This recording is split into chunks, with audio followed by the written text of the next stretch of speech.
In a recent video, I went over the importance of inspecting, lubricating, and repairing your throttle linkage in your older Mercedes diesel. And I referenced the problem with getting adequate information about adjusting these linkages. All these linkages have little threaded ball ends on them, and the lengths can be shortened and lengthened. So it's really important that they be correct.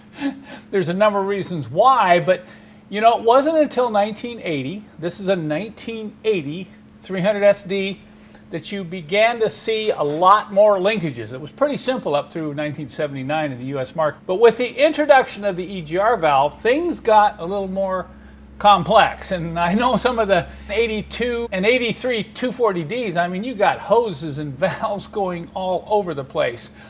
So I want to show you now a 79 300SD. Same car, 1 year earlier. Take a look at this. Simplicity. No 3-2 valves, no vacuum hoses, no EGR. So you can see as we got into the early 80s, the requirements to meet emissions put a lot of demand on a whole bunch of what I call rigmarole. Linkages, valves, hoses. And they can be kind of confusing. The problem is, a lot of times this stuff gets just taken off the car, and you get an old Mercedes diesel, you want to try to restore it to original, and you don't even know the parts you need, let alone where to find them.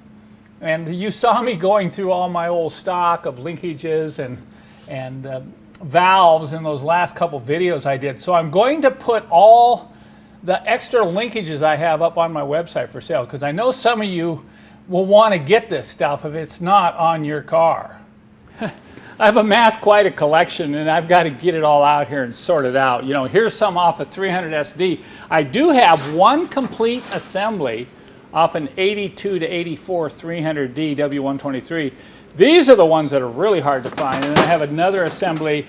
You know, the 3-2 valves would need to be replaced, but we got all the hoses, and you've got the rubber connectors, the multi-plugs, of course the linkage, and the joints and everything are good here. So a number of these items, here's some cruise control linkage off a late W123, and this often gets, you know, pulled off.